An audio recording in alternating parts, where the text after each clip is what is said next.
Here we go. We're live, mate. Look, we're going live across the world, across multiple platforms. Sonny, it's you and me, mate. The rest of the team is kind of all over the place right now. Well, this was spontaneous. We was talking about some current world affairs and swimming in our group chat that we have, and we kind of said, let's go live. And everyone else is busy. Megs is at dinner. Kurt's in the gym. He's always in the gym, to be fair to him, but Kurt is in the gym. Yeah, but we're available. Yeah, and then Nate is doing his thing. He's working. He's probably coaching some Navy SEALs right now. You know, that's what Nate does. Cool. That's what Nate does. So you're at home in England?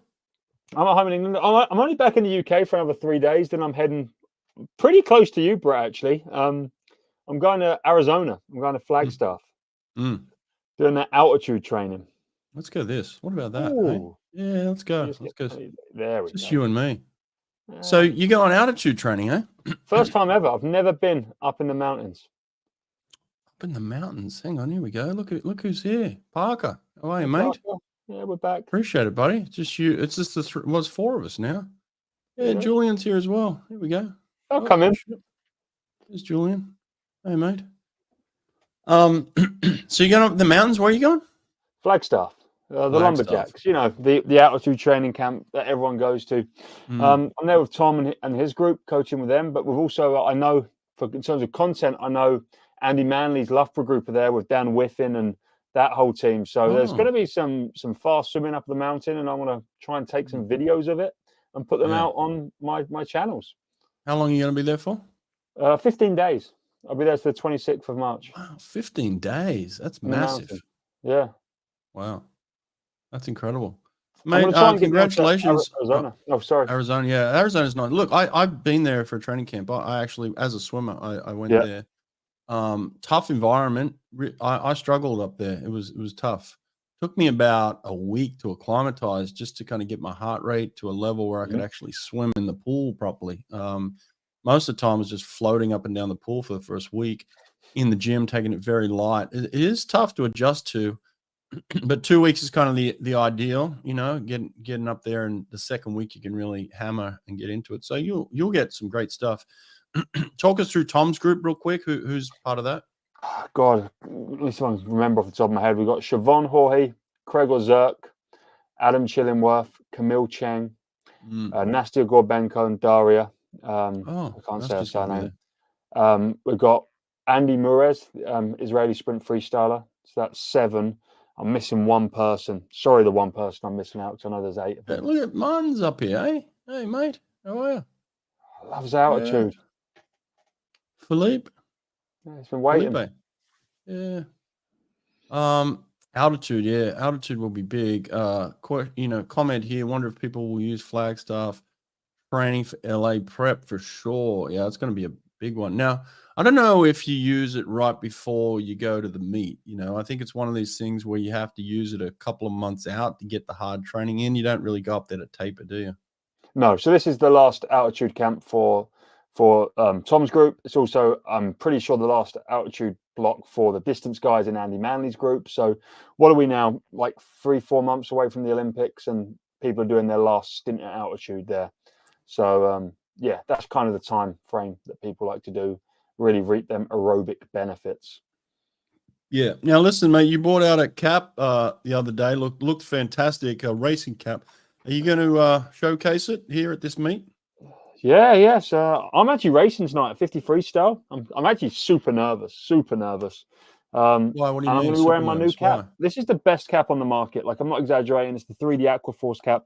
If you can see on the packaging, it actually has testimonials from Adam Peaty, Bruno Fratus, Ranami, Katinka. Can we pull it out? Can we have a look at this thing? Yeah, we can pull it out. Yeah, pull it out.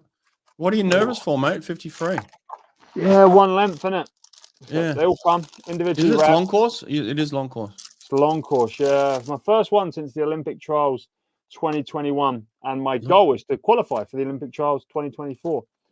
So I'm going to see if I can become a 2-time. Oh, you're trying to qualify for Olympic Trials? I'm trying to, yeah. Look at this cap, mate. If the cap doesn't do it for you, nothing will. Look at this. Yeah, so it's white, blue logo. You can see this crazy thing going on here, right? It's pretty crazy. So what it does, and the idea here, is it actually like holds water here, which means water travels faster over water than silicone, so it reduces the drag behind you. This cap literally objectively makes you faster. I'll stick a little link in the description right now, but yeah, this is the So real it's deal not, cap. It's not silicon? It is silicone, but it holds water in the little grooves it has, which is water travels over water faster than it does silicone. I don't know all the science. I'm not the science guy. The guys at Arena in Japan who made this cap are the science people. But I can just tell you this cap feels awesome when you wear it. So you're gonna put this thing on tonight. You're gonna film this race tonight? Yeah, I'm gonna film it. So tonight's the 100 freestyle. I'm gonna just do the first 50 as like a bit of a hit out, and then the 50 individual is tomorrow with heat and final. So you're doing a little bit of Jack Alexi tonight, eh? Yeah, he went 21.8 to the hand touch yesterday in the 200 free. I'm not expecting 21.8, but I'll take a 23.8. That will get me qualified for trials. 23.8. What's your best right now? 23.8 from 2019. 23.8, and you gotta repeat it. Have you been hitting some times in practice that would suggest you're going to get close to it? I have no idea. I've been going my fastest 25 dives ever. I've been going 10.5 to the hand in a short course pool, 25 free. Pushed my first 10 point from the push short course the other day, again to the hand from the foot leave. So I don't know. I think I'll be there or thereabouts. But I have no idea. A little bit of swimming going on right now, hey? A little bit of racing. This guy here is on the way to the meet and racing it. Connor Brunt. He's actually driving to Plymouth. You messed up your mic for a sec. Pull it down a bit. Yeah, it's right on your neck, I think. Oh no! Can you hear me? Yeah, that's better. Yeah, it was just jammed up next to your neck. I think it was just cutting the circulation off. Yeah. This guy here, Connor. He's coming to race tonight at Plymouth. He wants a piece of you tonight, eh? He wants a piece of me, yeah. Okay. All right, Connor. Let's go, mate. Yeah, Plymouth. There's a good pool? It's a good pool, yeah. It's a good pool. People love it. I love it. It's 5-minute walk through the park for me, so that's why I'm doing it, because, it's convenient. Oh, it's just down the road. Literally across the park, not even down the road. Oh, fantastic. Yeah. So are you how many shots of this are you going to take if you don't get it tonight, let's say? How many are you going to have? I've got 2 more tomorrow. And that's it. Game over. That's it. You got 3 shots. 3 shots. Haven't raced the event in 3 years, Brett. Have you shaved down? Yeah. Yeah, of course you have. Yeah. Wow. Go all in. One meet bandit. Yeah. Wow. What about That's this? awesome.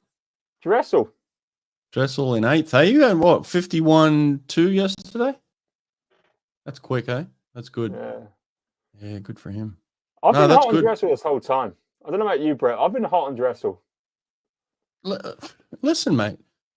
There was never any debate that Dressel's one of the most freakish, gifted, talented, hardworking, impressive freaks of nature that this sport has ever seen. I mean, he's incredible. It's just, he's gone through his life challenges, and then look, he's just had a baby, and I know what that's like to have a kid and be swimming at the same time. I swam professionally, and I had 2 children myself at the time. And it changes you, man. It changes you for the best. It changes you for the good. He's got focus now. Like yesterday, he did an interview where he talked about just wanting to sniff his baby. Like I can relate to that so much. Just the smell of your own child. Like, you desire that. Like the baby has an incredible smell. The first few months, it's like a fresh loaf of bread. It's like, oh, a little baby. So like it just the thrill that was giving him. And you could just tell in the interview that he just had this steadiness, this calmness about him, like that's a happy man. First of all, that's a content man, father. He's proud, but he's not worried about this swimming stuff too much. He can just go out there and race now and just be free. That 51 low, that's a good swim. That puts him right in the money to be at his best again in a couple of months, doesn't it? I think so. I mean, he's never been an in-season swimmer. He's like from that Greg Troy legacy where you almost wore with pride how beaten up you were in season and how slow you were. So he's always someone who's come taper, he's going to be decently quicker. I mean, 51.2 now, come trials, he's going to be 50 flat, I think. Yeah. Oh, yeah. If he's not 49, he'll be 50 flat. Yeah. So, yeah. The other thing is, my only concern with Dressel has always been his his freestyle. I don't think he's had the best freestyle technique out of all the world-class freestylers I'm talking about. Now, underwater, he's always been deadly. On top of the water, he can pop when it's connected. But he has had some issues technically with it. And so we'll see how it plays out. Like it seems like, I don't know, 22.6 this morning, he might have just been cruising like he was in those heats of the fly, and then he'll pop a 21.7 tonight. You know what I mean? So it's like he's just got that type of ability. But it'll be interesting to see if his free is clicking as much as his fly. I always think his fly is just on point. It just looks so good, doesn't it? I agree. I think we can read nothing into his 22.6. He's always been someone who doesn't care about being in the A final, the B final, the C final. You know, I didn't even know till recently that you don't even win money at Pro Series. They call it the Pro Series, and they don't even give prize money. So from his perspective, if he wants to come and hit one good 53 out, it doesn't matter if he does it in the A final, the B final, the C final. Like, he's not losing out money from not being in the A final. You know, so he's done his thing this morning, and he'll be better tonight. Series, amateur series, I should call it. I've got some people asking some questions here, Brett. Well, yeah, are you still trying to race, mate? I'll race anyone anywhere. The problem is it's been winter in California, a little chilly outside. The pool's been cold. I haven't been wanting to get in it. Mate, if you want to race, I'll throw it down anytime you want it. You know, ain't Sonny? Isn't that true? You know that. I'm 0-2 to Brett right now. 0-2. He beat me in his backyard, and he beat me in the Sea of Doha. Yeah, oceans, lakes. I mean, I'll race anyone anywhere. You know, but yeah, I'm up for it. Let's go, mate. I think I'm going to race in a few weeks. You know, I'm going to do a bit of traveling in a few weeks, so I might race then. So you might see something. Sorry, what's going on here? Nothing. You know, I'm not going to no Pro Series. Nothing like that. I'm beyond that. But you want to throw down in the backyard? You want to throw down an ocean? And it's just for glory, then I'm in, you know? Can I still break 20? No, I can't break 20. No, I'm not that type of athlete, but I can get in your head and I can break you, which will then guarantee me a win. You know, that's the type of athlete I am now. Yeah, like this one, Kimbo Slice style. Exactly, that's who I am. I'm the Kimbo Slice of backyard swimming. It's true. I felt the wrath. I felt the mind games. Look at this, mate. You got a big fan right here. The videos. How good are your videos you're pumping out lately, Sonny? Yeah, I've just done another one coming out tomorrow or Sunday. There's loads of stuff coming on. Oh, look at this. I love how this is a brilliant comment because he's asked me, is Kieran and Chad with me? And by Kieran, he means my Masters relay teammate, Kieran Preston, who's in the paratroopers right now. And by Chad, he means Chad le Clos, Olympic champion. And I love how he's put them two together as kind of like, they're the guys I associate with, Kieran and Chad. Like, one a legendary swimmer, one a guy in the paratroopers. Both legends in their own right. But I like how Kieran's before. Kieran's got the capital K and then it's just Chad. Neither are with me, no. What did the paratroopers do exactly? They jump out of planes on the fixed like parachute line, which pops the parachute, and then they like infiltrate. And the idea of paratroopers is they go in and they don't expect to last. They just go in and clear up. Oh wow, that's a one-shot wonder. Yeah, they take like no rations, so they like don't expect to even make it out. But yeah, wow. Yeah, what else we got in there? What happened to Kyle and Maddie's coach? Yeah, I mean that kind of broke today. Hey, like just some news. We don't know anything more than what you guys know. We just saw the headline where it said what did they say? He'd been kind of stepped aside. They took his coach's accreditation off him, but he'd been moved into another role. Is that what I read? Another role by the sounds of things, yeah. I don't know. I can only hope it's nothing too drastic. That's all I can hope, but we're not going to speculate. We're not speculators, so we'll be watching this as you watch this, I guess. Yeah, I'm sure more will come of this. Kurt's dad, Ian, is the top top swimming reporter, has been for 30, 40 years in Australia. So he'll probably put something out, I guess. I mean, it's kind of shocking, right? Like right before the Olympics, coach has been, told to step aside in some regards. He hasn't been completely fired or removed or anything like that. Like they haven't told him that he's not allowed at work. I mean, they've just put him in a different role, it sounded like. So I'm not exactly sure what happened, but more will come of it, and we'll find out, you know. But definitely big story in Australia. Yeah, yeah. There you go. People love us talking about 100 freestyle, Brett. Predictions, 103 at US Trials. I mean, it's tough, right? Because there's been no, you know, there's always kids that come up. There's always young guys that come up in America. There hasn't been somebody that's been at it for 4 or 5 years in America. You know, no like Nathan there's Adrian. just a lot of young kids now.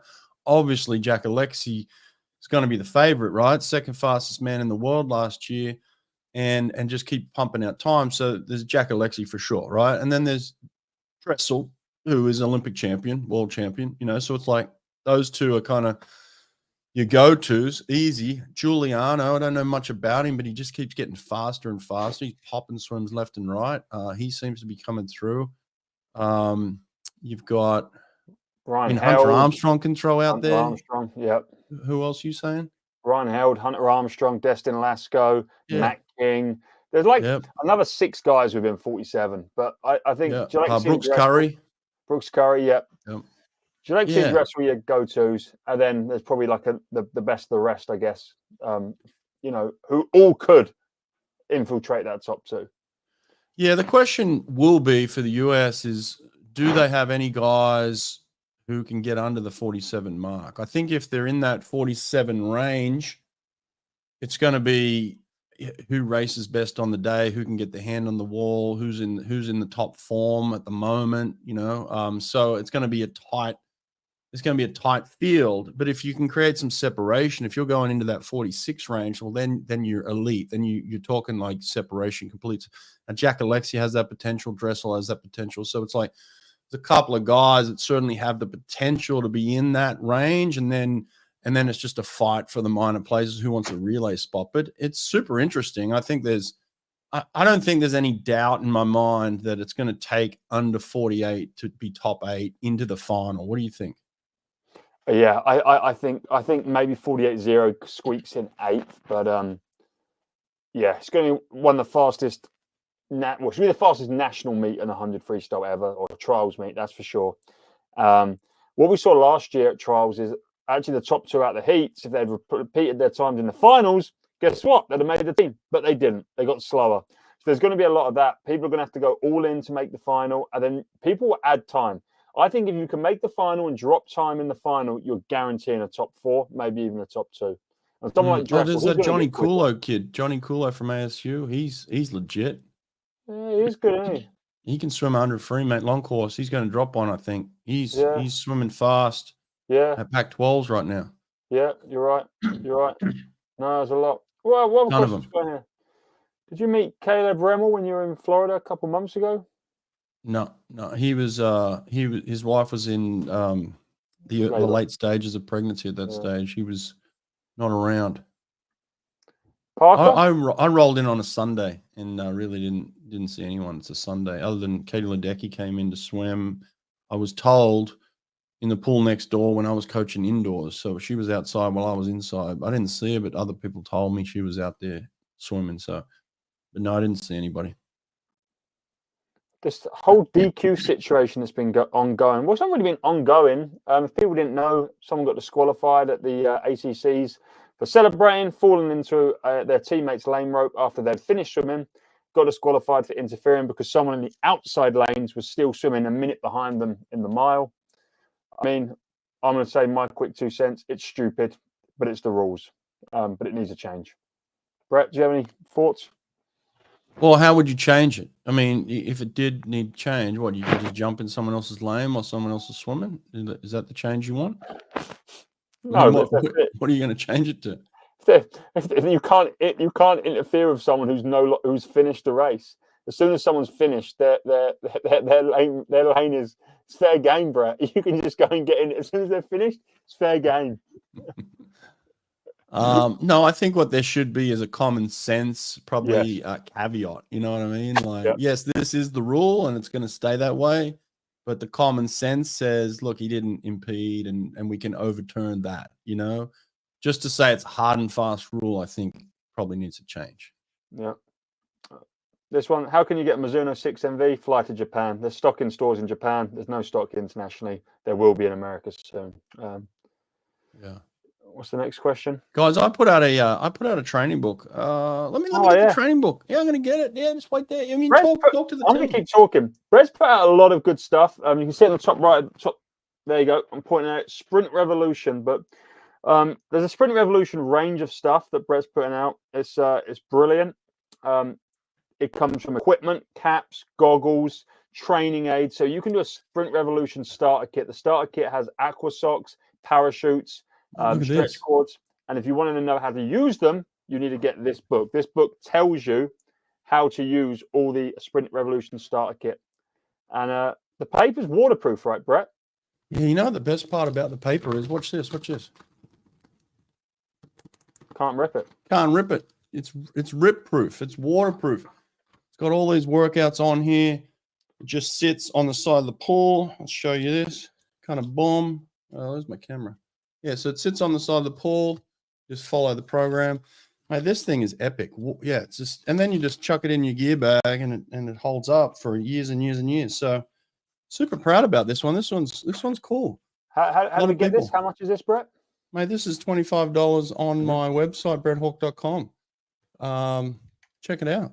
Yeah. And can we get it bundled with your Sprint Revolution starter pack, or is that not an option yet? Bundled up. Yeah, bundle up. You know, you can get that. You can get caps, goggles. I sell it all now. So, and it's all good stuff, mate. Fast. If you want to get fast and you want it accessible for everybody, I've set the prices so it's reasonable for everybody. A lot of high quality gear out there. So I'm sending it out as we speak. Look at this freak, hey? What's up? What is he? He's so tanned. He's gone golden. Oh, he's gone golden. Golden child. Look at him. Summer is coming. Finally. What have I missed? Mate, you've missed those glasses on your face. Look at those things. Okay, here's a question for you. Does Johnny Marshall make the Olympics for GB? No. Johnny Marshall, eh? Is he Florida Gators? Is Johnny Marshall Florida Gators? He's like ripping 100 backs left, right, center over at SEC's last week. And he's British. Oh, Johnny. Oh, someone's just giving us some money. Yeah, a little bit of cash from Julian. Thanks, mate. Thanks, Julian. Appreciate that. Let's find a better question. Let's find a better question for Kurt. There you go. Do you think 14-year-old Luka Mitrovic has a shot to make the US Olympic team in 3 months, Kurt? This kid is extremely talented, but I think what we've learned from the past is, you know, when you see people like Thorpe and obviously with Michael as well, just a lot of pressure on these youngsters, especially when they break an age group record of someone. And if I had $1 for every kid that broke a 12 or 13 year age group record of an Olympic gold medalist, you'd have a lot of dollars. I think the kid's, he's definitely got it, but you just don't want to put too much pressure on him too soon. It's too soon for him, but for LA, you can't deny this kid's got a bright future, but there's a lot of laps to go between now and then. What does he do? I don't keep up on 14-year-olds. What's Middle he do? D to distance freestyle. He just went like 149, 203. His splits were 26, 28, 28, 26. He went 351, 43. Broke Phelps's 4 AM age group record, 424. 1500 is not miles over, maybe 1527 or something along those lines. He's good. He's good. You also have to keep in mind with at 14. Yeah, you also have to keep in mind as well with, women and men are so different, especially in swimming in maturity. And to have a 15-year-old, you can be winning Olympic medals at 15 as a female. For the boys, most of the time it takes a lot longer. Look at them splits for a 200 free at 14. 6'6", 7'4", 8'7", 6'7" on the back end.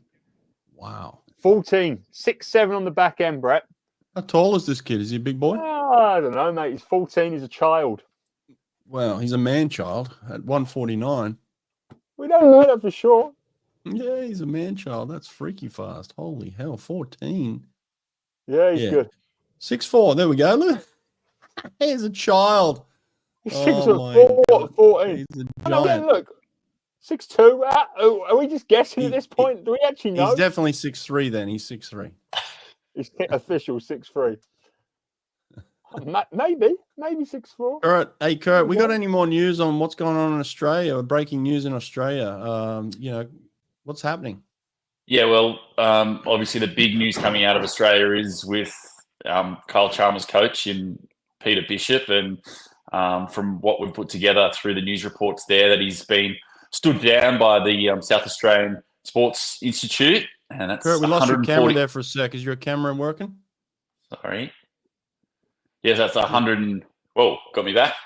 Yep. So yeah, he's been stood down. So 140 days out from the Paris Games, and Kyle Chalmers and Matt Temple lose their head coach. So it's a tough one. I'm sure more will come out about it. He hasn't been fired.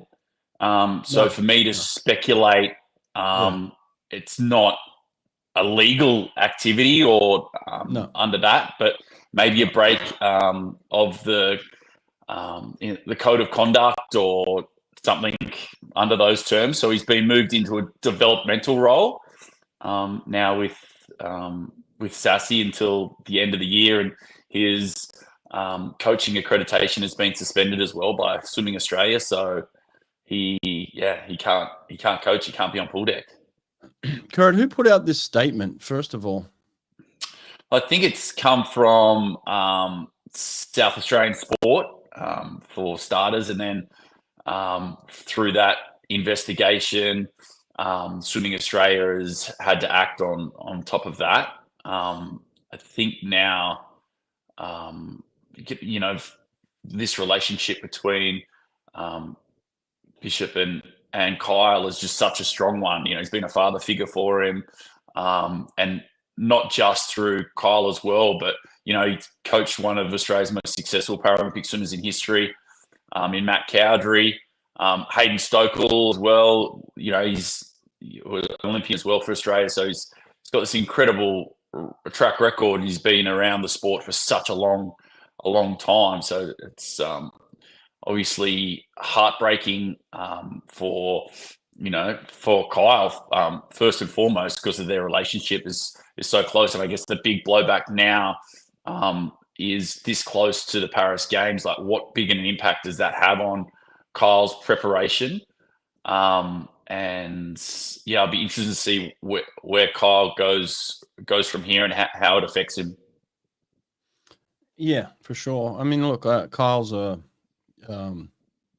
experienced professional now, so I don't think it's going to shake him to the core in terms of not being able to figure out what to do next. He'll figure that out pretty quick, and they'll probably put a lot of people around him. And he hasn't always just swum with Bish either. Like, he's done some stints here and there with other coaches, so he's okay in that sense. But it just surprises me they would put out such a vague statement, and think everyone was just going to leave it at that. I mean, this is one of the premier coaches coaching the premier athlete.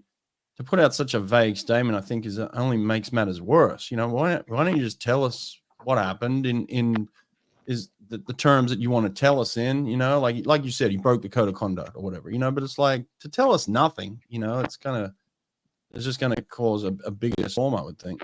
I think more will come out in the coming days. Obviously, it's the early hours of the morning in Australia right now, and this only broke late yesterday.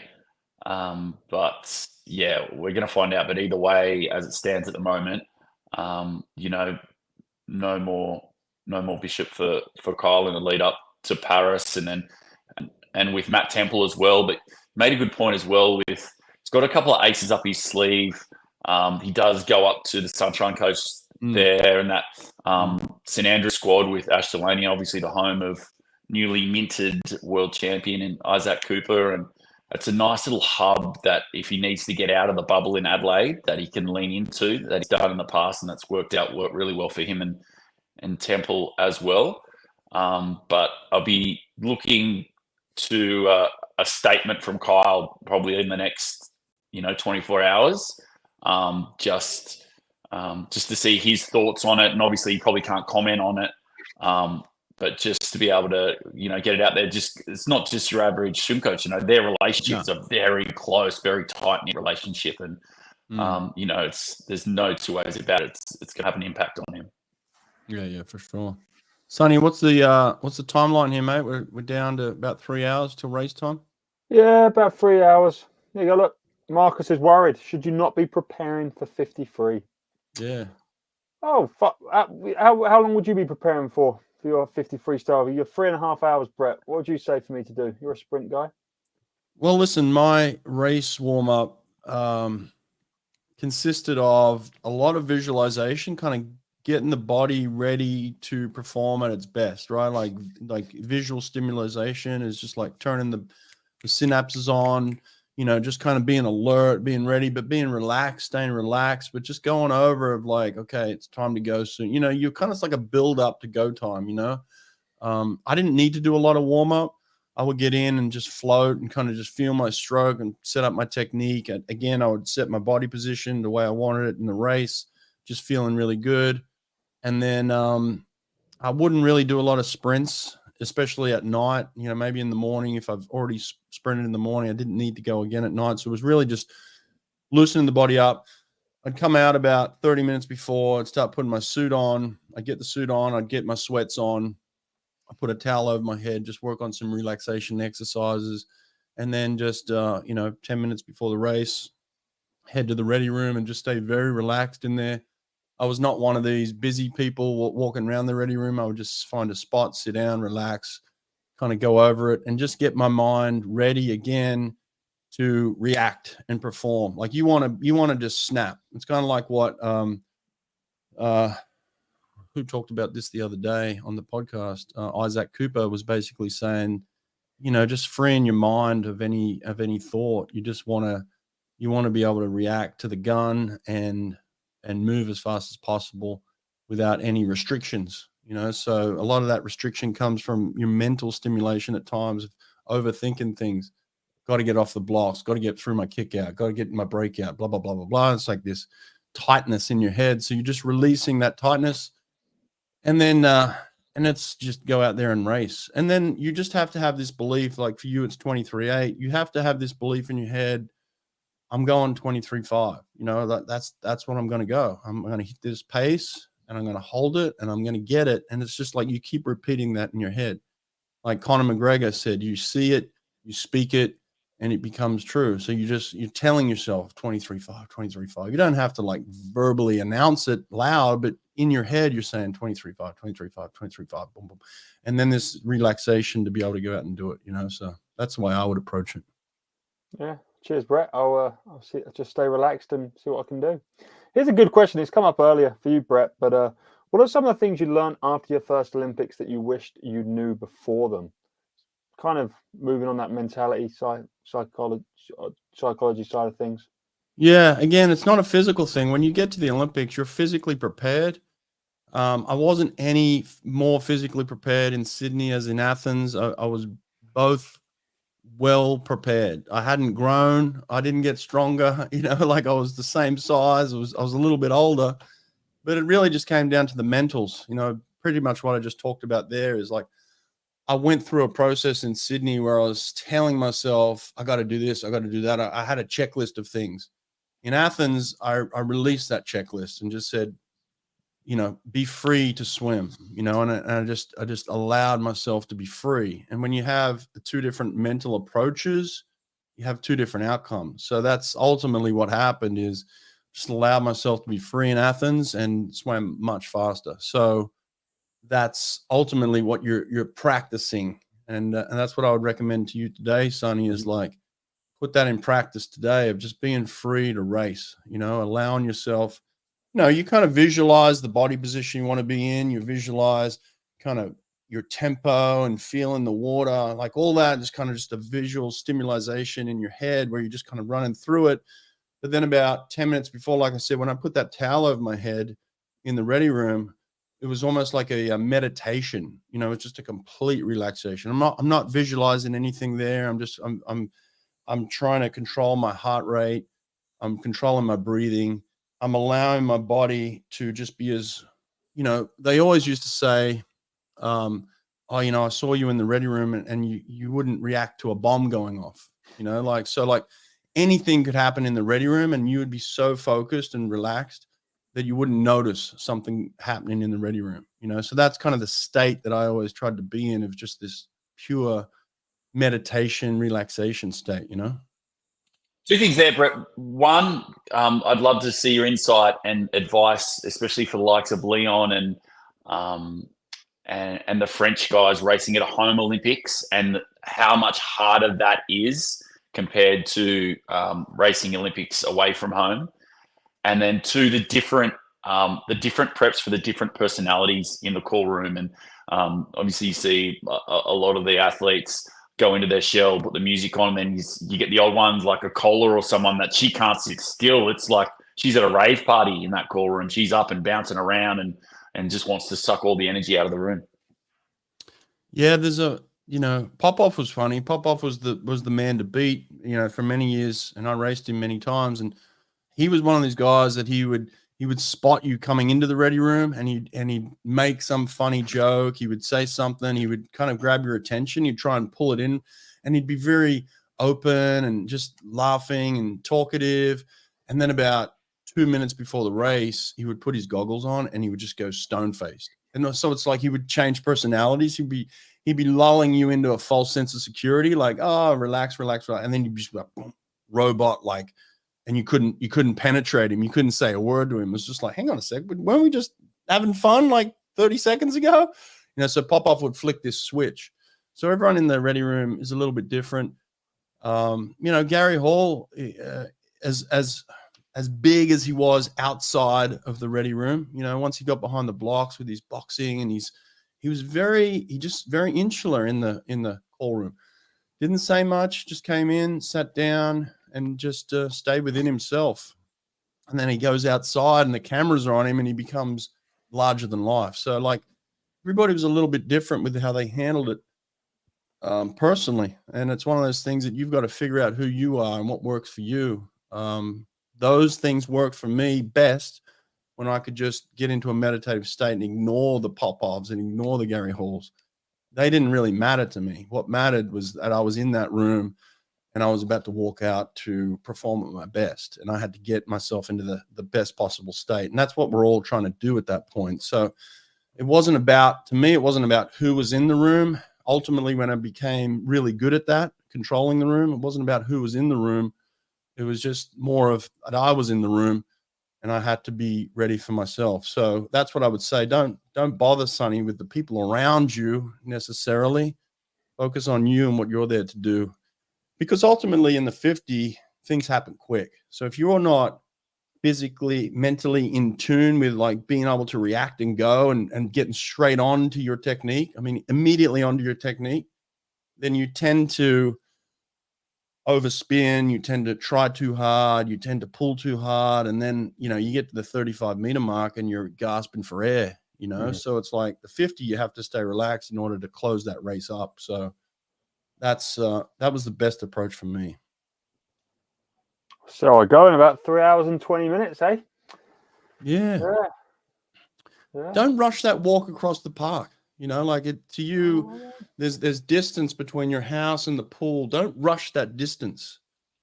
Take your time to get across the park. What I would do with time is I would allow time to slow down. I wouldn't speed time up. Mm-hmm. It's not like, oh, I've got to get to the pool really quickly, so I'm going to rush across the park. I would say, no. The pool's going to come to me. I'm not coming to it. Pool's going to get closer and closer to me. Right? You kind of own the environment around you. You don't let the environment own you. That's my tip. Too right. There we go. If I swim well, it's on you, Brett. You better get under that 23.8 now, damn it. Oh, better. What about the South African Masters guy? 60 over 60 went sub 25. What a weapon! That was your dream, wasn't it, Kurt? To be the oldest man sub 25. You're going to have to wait to 65 now. 60 over 60 going sub 25, like so good. It's actually insane, like really insane. If you've swum a length of freestyle in a long course pool, you'll understand. Sorry, this one got me. They won't start without you. Nah, Will they they? can't start without the guy in lane 4, mate. No way. I give Ben Proud's probably one of the best that I've ever seen at it. Who he slows it down to his time. It's on his time, especially if he's in those middle lanes. He is in no rush to go Jimmy Guy's anywhere. another one as well. Jimmy Guy goes over fully dressed, tastes the water, says he wants a little bit more chlorine, sits down while they put the chlorine in. He then does this weird thing with his feet. He stretches his feet out. Then he goes and undresses. Everyone else is already at the blocks, getting cold, and he's ridiculous. Jimmy Guy is doing it to play with people. Ben Proud just takes his time because that's who he is. But Jimmy Guy's all about getting in your head.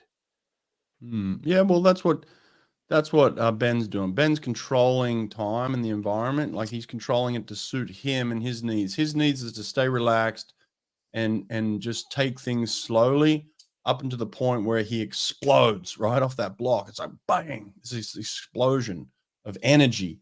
And that's what Ben's doing. Ben's controlling that energy until he needs to explode. And cool. What about this one here? What is this stroke most affected by the super suits? I don't know. Like, everybody was affected differently by it. I don't know if there was one stroke that suited anyone in particular. Well, definitely didn't suit breaststroke. Individuals, right? But breaststrokes, the world records have all been cleared out. Like, if you look at what world records are remaining, it's sprint freestyle, distance freestyle, 200 butterfly. Aaron Pearsall's world record in the 2-back is untouchable, and the guy didn't even wear a bodysuit. He just wore a leg suit. Aaron Pearsall was just better than everyone else, and better than anyone who's come since. Right. And Cesar was too. For those that don't know Cesar Cielo, right? Let me give you a little lesson on Cesar Cielo. Cesar Cielo was a murderer. I mean, this guy could swim and he could compete. And everybody knew it. Everybody at the time knew, every single competitor, you asked them if they're being honest with themselves, everybody knew Cesar was the man. Everybody knew Cesar was faster than them. Everybody knew that Cesar was a better competitor, right? Because he just produced time and time and time again. Didn't matter where it was at. And if you were in training with Cesar, 99% of the time you could beat him, but there was that 1% of time where Cesar would do something that nobody else in the pool could do, and everybody knew it. So anybody that says Cesar Cielo's record is, a suit record, then they don't know history. They don't know Cesar. They don't know competitive sprint freestyle. So it's like, this man was as good as he is claimed to be in terms of world record holder.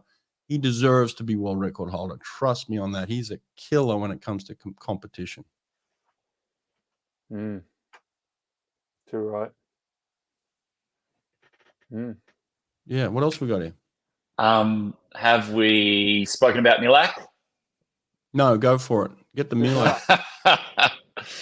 So we have breaking news out of Hungary that Christoph Milak is back on the campaign. His old coach, Viat Balázs, obviously returned from World Championships in Doha, and they've had a meeting, and he's started back training with him there at Duna Arena for the last 3 weeks. And my insider says that he is fully committed now to the program. 5 months he's got to get it on, and it's going to be interesting to see that if he can connect that all together. He's got to be half a chance at least with his skill in that 200 fly.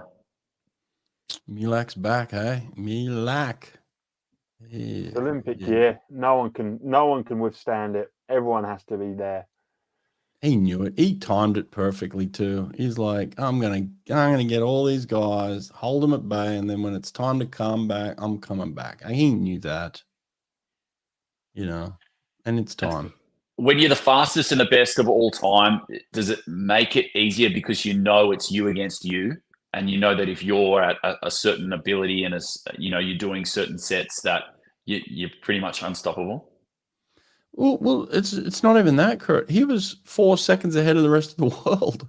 I mean, That's how much domination he had. You know what I mean? It's like, so it wasn't like it was close. It was like this guy's 3-4 seconds ahead of anybody. So for him, it's like, hey, I can sit back for a while and let them try and catch up to me because I'm so far ahead. You know, it's like, it's ridiculous how good he is and how far ahead he was. And then, you know, Dressel's back in the 100. So I think that's going to be a legitimate battle with those guys. And that's what Milak was wanting. Milak was wanting someone to be on his butt so that he could then have some pressure in practice, because practice was boring to him because he was so far ahead, I'd imagine, you know?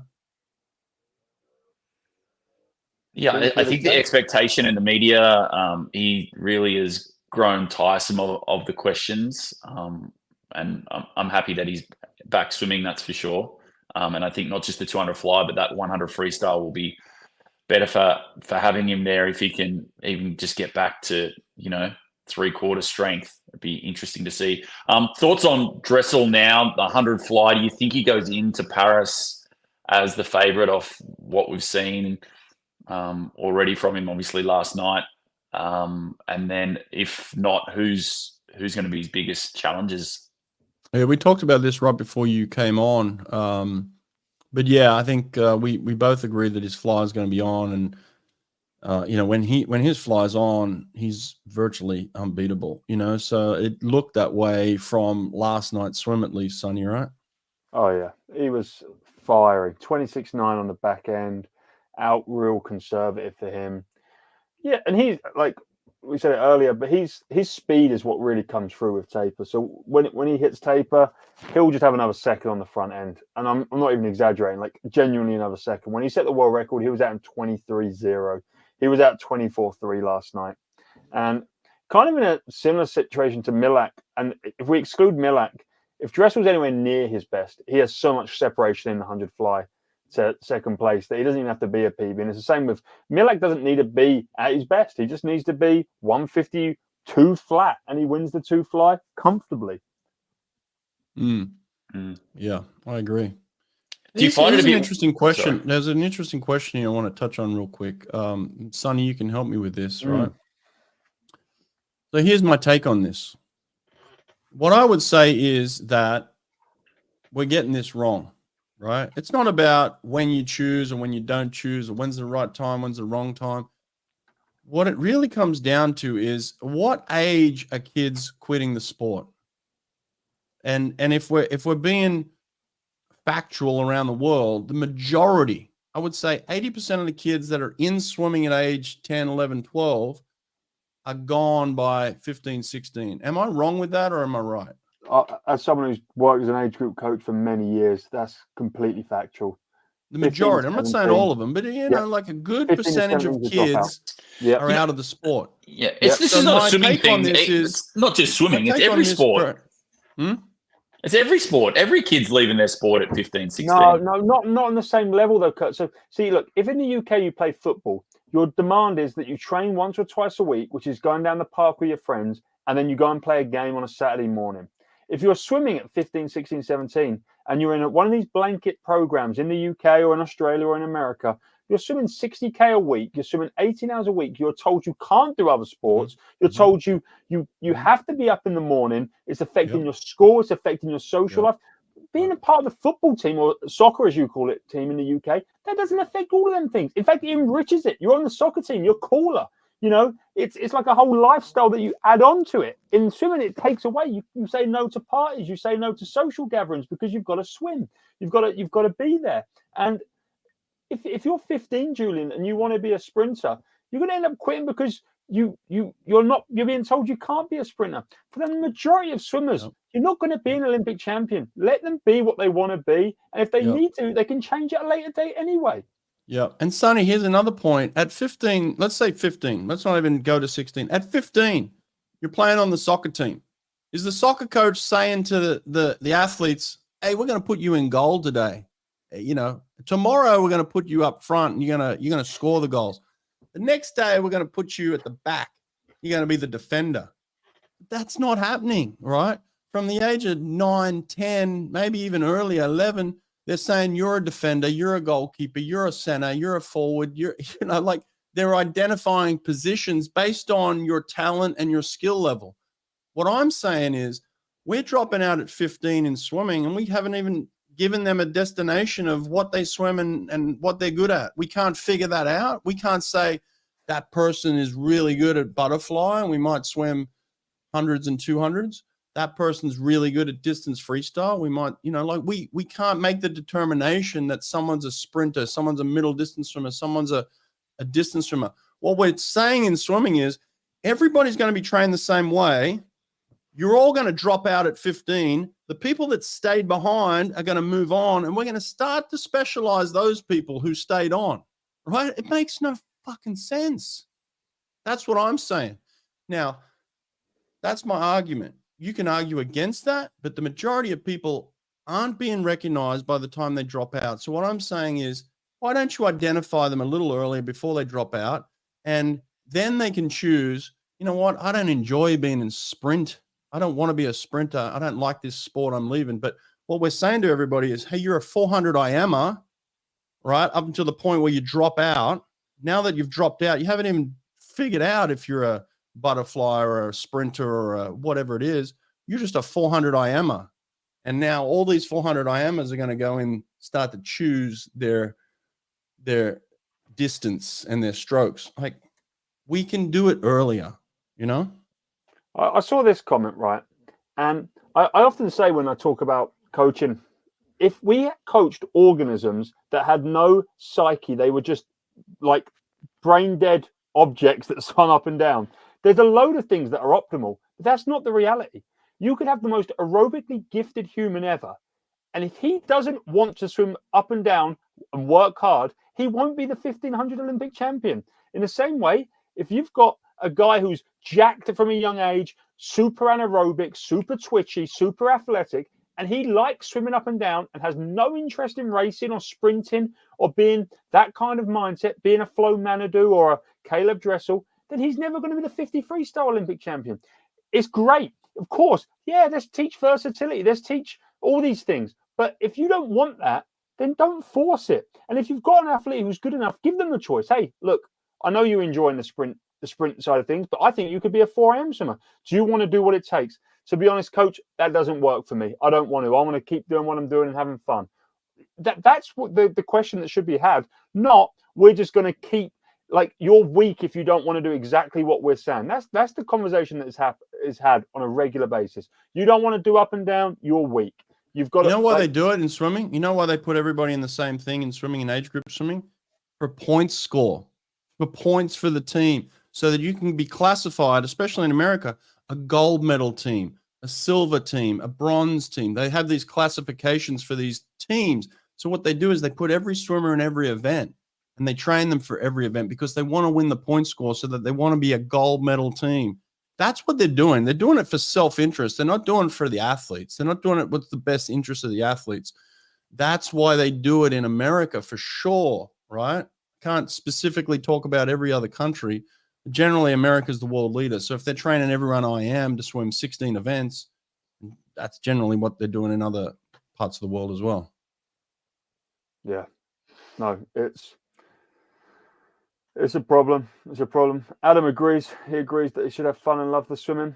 I mean, but he also agrees that they should swim IM, which, listen, I knew very early on I wasn't a breaststroker. I didn't need to swim breaststroke. I didn't need to swim IM. I was not a breaststroke. I couldn't do the movement. I wasn't interested in the movement. It's got nothing against breaststrokers. I couldn't do it. So like, I don't want to be in IM. I don't want to swim all four strokes. Make me good at freestyle and backstroke and fly. But I can't swim breaststroke, so stop putting me in IM. I hate it. It got to the point where I just didn't even want to go to practice because we were doing all these IM sets. It was miserable. I hated it. What do you think about this? If you're a school coach, you're supposed to prioritize winning over your athletes' interests. Whew. You're supposed to prioritize winning over athletes. Oh, okay. As a coach, your athletes' interests are the only things that should matter. Unfortunately, that's not the case at all. Even at an international level, coaches just care about Olympic medals, titles, NCAAs, bucks, whatever it is. But athletes' interest is the only thing that really we should be But they're torn as well. Their job is tied to performance and results, right? You get fired if you don't deliver. Yeah, sure. Yeah, and that's the problem.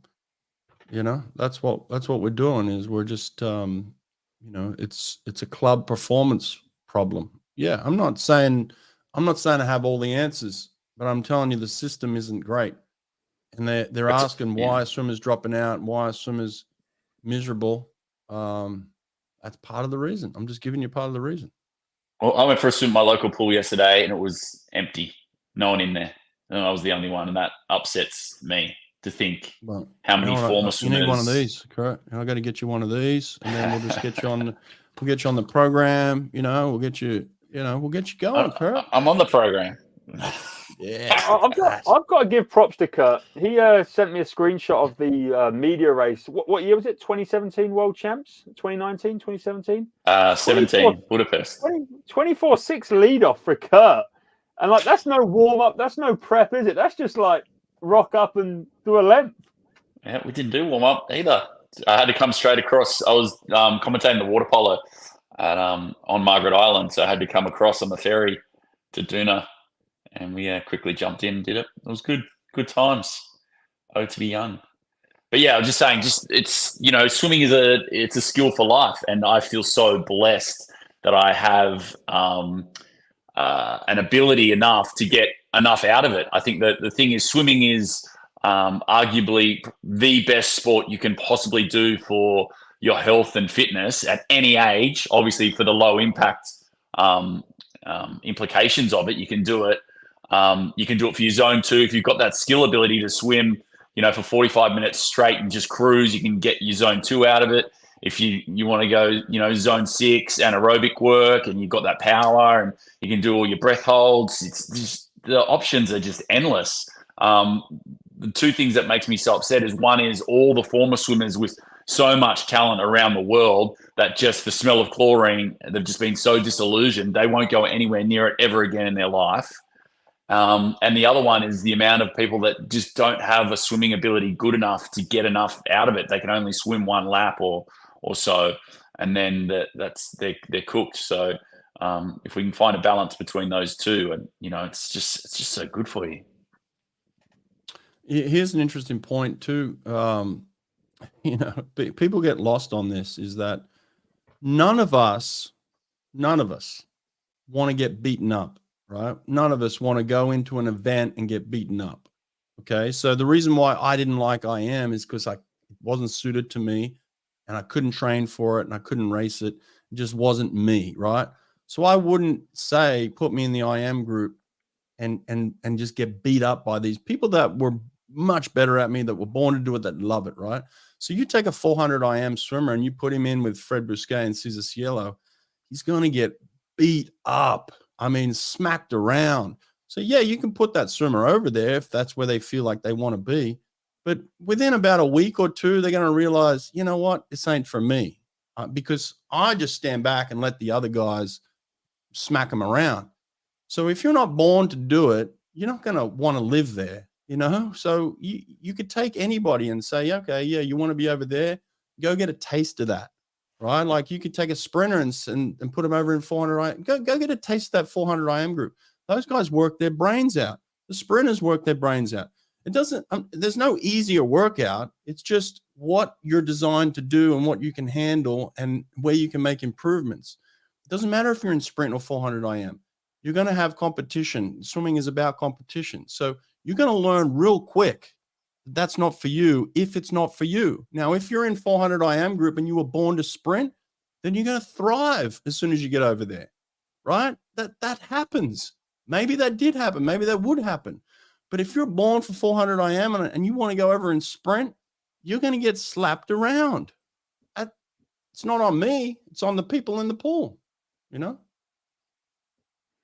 I also just specify, like, at that level where you've got to where you are, you know what you need to do. When we was in Naples for the ISL with Energy Standard, we had 4 practices running every single day. Every morning, every afternoon, 4 different practices. We handed out the practices to the athletes. They could go where they wanted to go. They all went where they needed to go. You didn't get the 4 IM swimmer rocking up on the sprint 25s, and you didn't get the sprint freestyler rocking up for the the 6K threshold. They know what they need to do. They go where they need to go, and that's why they're there. Yeah, and this one too is like I had. Again, I always refer to this guy as Zach Apple. Zach Apple was one of the fastest swimmers in the pool, but loved to train middle distance. So we put him over in middle distance half the time. We put him in sprint half the time. That's okay too. I'm not saying you have to live anywhere. There are people that live in the middle and people that love. And maybe you have these 500 swimmers that come down and do a workout with sprint. Fine, that's cool too, right? Like what you're trying to do is train for the event. The demands of the race. So if the race demands that you swim fast at some point, then you better do some speed work. And sometimes it's good to change up the environment in practice. But what I'm saying is don't shove someone in 400 IM who wants to sprint for the whole season just because you want them to swim 16 events and score a certain amount of points for the team, because they're going to end up just quitting the sport. Moving within groups is fine. And we all do that. We all did that. And then the other thing I've learned is maybe I was making some mistakes at Auburn. Maybe I could have been a better coach. Maybe I could have organized the groups better. In hindsight, I look back and I've grown and I've talked to a lot of coaches since then. I've done 500 podcasts with the best swimmers and coaches in the world. So you don't think that my mentality and the way I would do things have changed in the last 5 years? Of course they have. The influence that I've had now. I didn't have that before. So yeah, you grow and you learn and you would certainly do things different. So if you look at, oh, Brett, you did this 10 years ago at Auburn. I'm a different man. I'm a different human, right? Like I've learned, I've grown. So you can't compare. They're two different things. A lot of good talk here. I like this stuff, though. Boys, I'm going to have to jump out. I'm going to go and start prepping. So I'll leave you two boys to it. We're out of here too. Kurt, what's on for the rest of the day, Kurt? Got a gym session coming up. Got to go lift some heavy stuff. You've already been to the gym, Kurt. Go again. There's no rest here. There's no rest. 2 a days. Double. 2 a days. Doubles. And then out to Brooklyn for a bit of dinner tonight. Nice. Beautiful, mate. Love it. Listen, the word on the street is everybody can train under the Sprint Revolution. I sell my programs online. Sonny sells programs online. They're all about sprint. So there's plenty of options out there. You can go get them. So if you want to train in a sprint program, many options. Mine, Sonny's, whatever you feel comfortable. You can access those programs. Are online. Easy. Okay. Also, just to clarify, I specialize in working with master swimmers. So don't say you never realize your potential. Hit me up. Let's realize your potential regardless of how old you are. I've had people swim PBs at 40 plus, 50 plus, and even 60 plus. So get in touch. It's not too late. It's never too late. Kurt just told us about a guy who went 24.8 at 60, long course 50 freestyle. Yeah. That's absurd. Yeah, that's quick. Real quick. I couldn't do that. I'm 49, 48, 49, and I couldn't do that. That's quick. And he looks 62. He's Wow. Kurt. Jesus. Shut Kurt down before he goes too far. All right, team. It's been fun. Good catching up. Great questions out there, everybody. Love you. Bye. See you guys.